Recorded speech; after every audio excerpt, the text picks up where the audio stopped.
चित्राल से कराची का सफ़र शुरू है।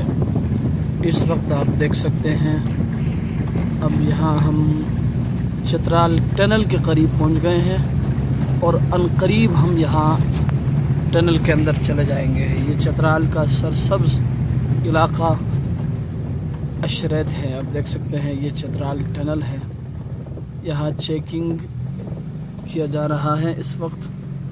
थोड़ी देर के बाद हम यहाँ इस टनल के अंदर चले जाएंगे। ये हमारे साथ हैं हमारे इंतहाई मुशफ़िक़ और मोहसिन दोस्त हज़रत मौलाना शम्सुन नबी मुआविया साहब हैं, और ये मेरे छोटे भाई मुहतरम अब्दुल वकील साहब हैं।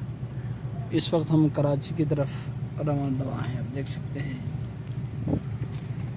ये आप ऊपर देख सकते हैं चित्राल का ये सब्ज़ व शादाब इलाका, जिसको अशरत कहा जाता है। छोटे छोटे चश्मे और ये बड़े बड़े पहाड़।